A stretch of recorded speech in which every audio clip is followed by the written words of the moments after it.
ऐसे मोमेंट्स जब MS धोनी ने सबको ये दिखा दिया कि उनका IQ जो है वो एल्बर्ट आइंस्टीन से कम नहीं।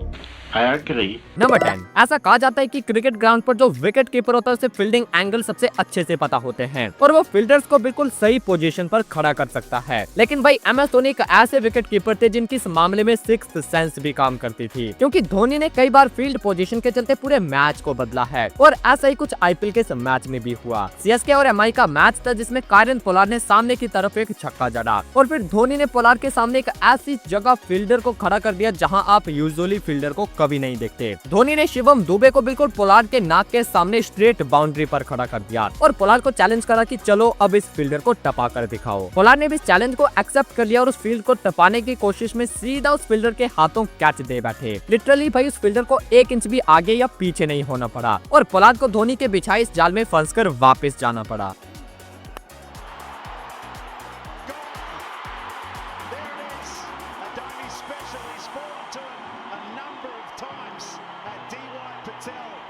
I don't care if the fielder's there, I'm going to clear him. You keep a fielder there, I'll hit him right over his head. Number 9, ये भी एक और ऐसा मोमेंट है जहां धोनी ने पोलार्ड को ये दिखाया था कि असली मास्टरमाइंड कौन है। इंडिया और वेस्टइंडीज का मैच था जिसमें धोनी ने ये शॉट खेला और सिंगल के लिए भाग गए। बॉल जो था वो सीधा पोलार्ड के हाथ में था, लेकिन पोलार्ड यहाँ धोनी को एक चैलेंज करते हैं। पोलार्ड ने बॉल को पकड़कर थोड़ा आगे फेंक दिया और धोनी को चैलेंज करा, चलो एक और रन भाग लो। पोलार्ड ने सोचा कि धोनी वाला कहाँ ये रिस्क लेने वाले हैं, लेकिन भाई जैसे ही धोनी ने नोटिस करा कि पोलार्ड उनके मजे ले रहे हैं तो धोनी झट से दूसरे रन के लिए भी भाग गए और जब तक पोलार्ड ने बॉल को उठाकर थ्रो करा तब तक धोनी ये दूसरा रन भी पूरा कर चुके थे और पोलार्ड की स्मार्टनेस ने उन्हीं का मोए मोए कर दिया। Run out. He would have to be Superman to be running someone out from that distance. That is ridiculous.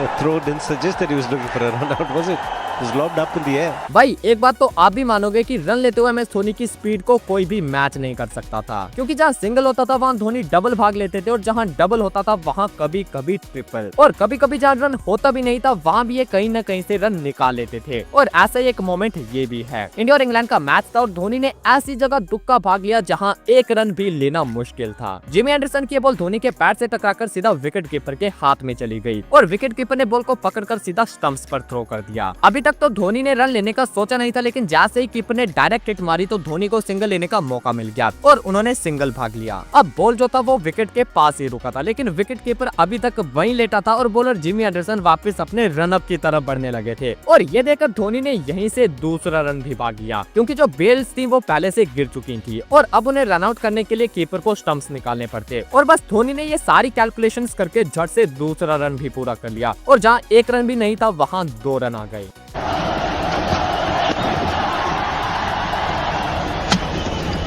Want the run, get it quite easily in the end. In fact, they're looking for 2. It's knocked off the stumps of the ground. Is it being referred? This is sloppy work from England.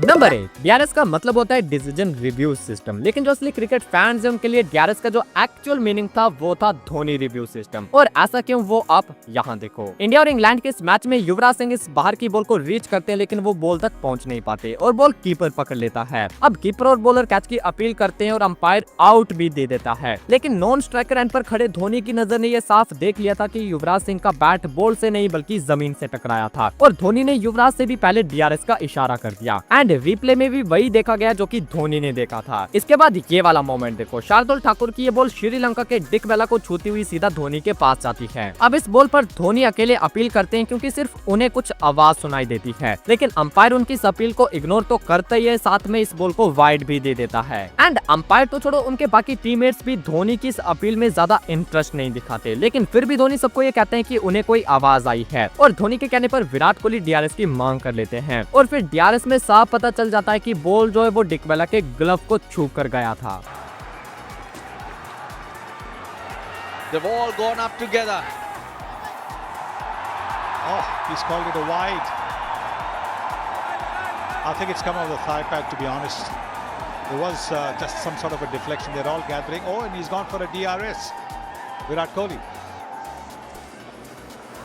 Yeah, there is a mark on all tread. Just rock it one more time, rock back. One more time, go forward. Ravi on field now, please reverse your decision.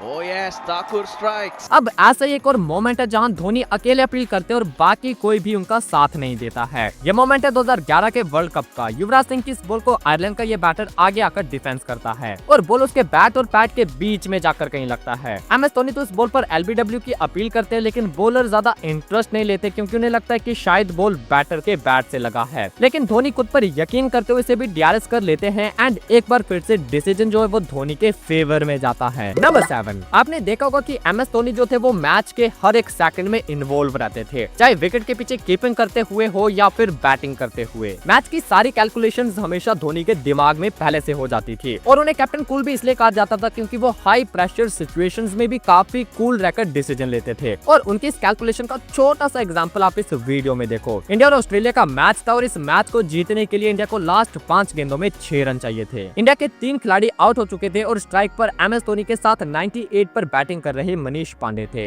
अब last over की दूसरी ball पर धोनी छक्का मारने के लिए जाते हैं, लेकिन मिस टाइम होने की वजह से वो फील्डर के हाथों कैच दे बैठते हैं। लेकिन आउट होते हुए भी धोनी ने ये दिखाया कि वो मैच के हर एक मोमेंट में कितने ज्यादा इन्वॉल्व रहते हैं, क्योंकि जब बॉल हवा में था तब MS धोनी मनीष पांडे को जल्दी भागने का इशारा करते हैं ताकि वो दोनों आधी पिच को क्रॉस कर लें और अगर धोनी आउट भी हो जाए तो स्ट्राइक पर नया खिलाड़ी नहीं बल्कि सेट हो चुके मनीष पांडे रहे।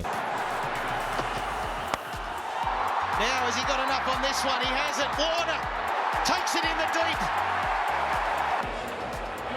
And I tell you right now, this is an unbelievable game of cricket. Number 6, अब हम बढ़ते हैं MS धोनी के ऐसे रनआउट्स की तरफ जो कि भाई टोटली उनके हाई IQ को जस्टिफाई करते हैं। पहला है रोज टेलर का ये वाला रनआउट। रोज टेलर ने उमेश यादव की इस बॉल को फ्लिक करा और खेलते ही 2 रन की कॉल करी, लेकिन बाउंड्री पर धवल कुलकर्णी की जबरदस्त लाइन ने बॉल को रोक लिया और जल्दी से धोनी की तरफ थ्रो कर दिया। थ्रो पिक करने से पहले धोनी ने एक नजर रोज टेलर की तरफ देखा और बस मिली सेकंड्स में सारी कैलकुलेशंस धोनी के दिमाग में हो गई। धोनी ने ये जज कर लिया कि अगर वो स्टंप के नजदीक जाकर बॉल को पिक करके टेलर को रनआउट करने की कोशिश करेंगे तो तब तक टेलर इजीली क्रीज पार कर लेंगे। इसीलिए धोनी ने विकेट के दूर से ही बॉल को पिक कर लिया और फिर बिना विकेट्स की तरफ देखे बॉल को स्टंप्स पर फ्लिक कर दिया। इससे हुआ ये कि धोनी ने काफी टाइम सेव कर लिया और बस उसी टाइम के चलते रोज टेलर क्रीज से शॉर्ट रह गए और एक इम्पॉसिबल वे में उन्हें रन आउट होकर जाना पड़ा। And that's heaved away on the onside. He'll find the fielder in the deep. And comes back for the second. Dhoni very quickly collects the ball and puts it back onto the stumps. First impression is out. Brilliant work from Dhoni. अब इसी तरह का एक और runout याद आता है जब MS धोनी ने बिना स्टंप्स की तरफ देखे और बॉल को अपनी टांगों के बीच से फ्लिक करके बांग्लादेश के मुशफिकुर रहीम को भी रनआउट करा था। एंड देन MS धोनी का ये वाला रनआउट भी काफी स्पेशल था। युवराज की बॉल न्यूजीलैंड के जैकब वॉर्म के बैट से लगकर वहीं उनके सर पर खड़ी हो जाती है और विकेट्स के पीछे खड़े धोनी उस बॉल को पकड़ लेते हैं। अब यूं तो जैकब वॉर्म कैच आउट थे, लेकिन धोनी ने उन्हें एक बार फिर से आउट कर दिया क्योंकि कैच पकड़ने के बाद धोनी ने ये भी देख लिया कि जैकब वॉर्म अपनी क्रीज के बाहर चले गए हैं और धोनी ने अपील करने से पहले उन्हें रन आउट भी कर दिया ताकि जैकब वॉर्म अगर कैच आउट ना हो तो रन आउट तो वो हो ही चुके हैं। Now what's happened here? Is this caught? Is it stumped? It's some interest here from Dhoni. He thinks he's got him in some fashion, and he's been given. He's got to sweep to get underway. Oh, he's caught. He's caught, but then what happened afterwards was out as well. So there is a double play.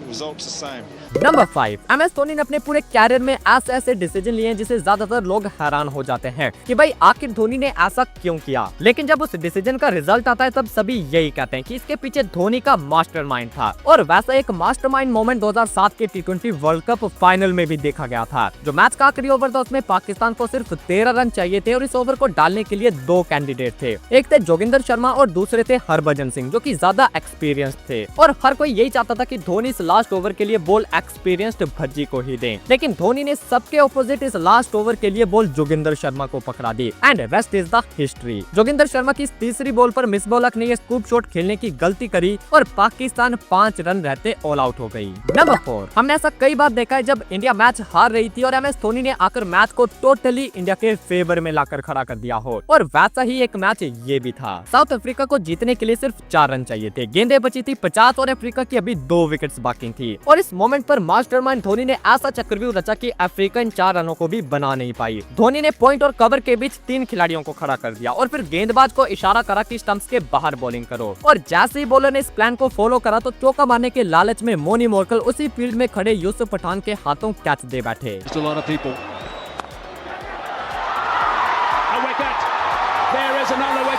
इसके बाद Africa की आखिरी wicket बची थी और जब Wayne Parnell strike पर आते हैं तो धोनी एक बार फिर से उन्हीं फील्डर्स को थोड़ा पास आने का इशारा करते हैं। एंड अगेन मोनी मोरकल की तरह वेन पार्नेल भी वहीं पॉइंट पर आगे आकर खड़े युवराज सिंह के हाथों कैच दे बैठते हैं और इंडिया एक हारे हुए मैच को सिर्फ 2 रनों से जीत जाती है। Goodness me! Wow, this is extraordinary. That is it.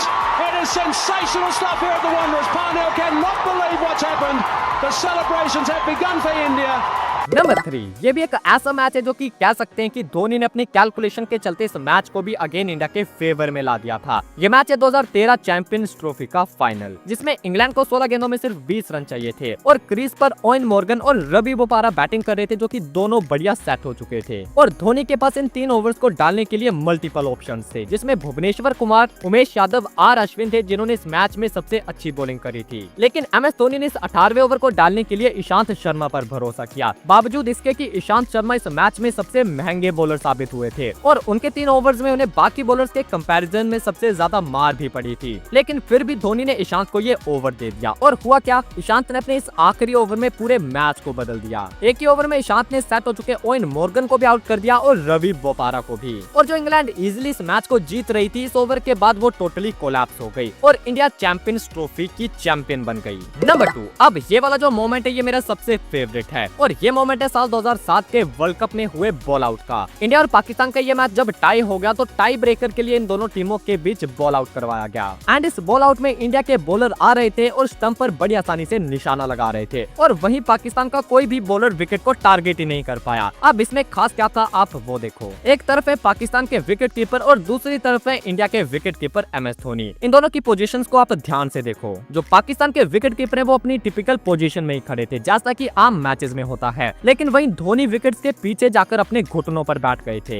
अब इससे हुआ यह कि इंडियन बॉलर्स को स्टंप्स पर टारगेट करने का एक निशाना मिल गया, क्योंकि धोनी ने उनसे कहा था कि आप बस मुझे देखकर बॉल को फेंको। एंड जब ऐसा हुआ तो इंडिया के खिलाड़ी एक एक करके स्टंप्स पर बॉल मारते गए, लेकिन वहीं पाकिस्तान के हर एक बॉलर ने स्टंप के बाहरी बॉल को फेंका था। नंबर 1, जब बात स्टंपिंग की आती है तो MS धोनी को उसमें कोई भी बीट नहीं कर सकता, क्योंकि भाई धोनी की जो स्पीड है उसे मैच करना इज वेरी डिफिकल्ट। लेकिन क्या आप जानते हो कि MS धोनी की जो आज तक की सबसे फास्टेस्ट स्टंपिंग है वो कौन सी है और उस स्टंपिंग की स्पीड क्या है? अगर नहीं जानते तो इस वाली वीडियो में जान सकते हो और कमेंट में थाला फॉर ए रीजन जरूर लिखना।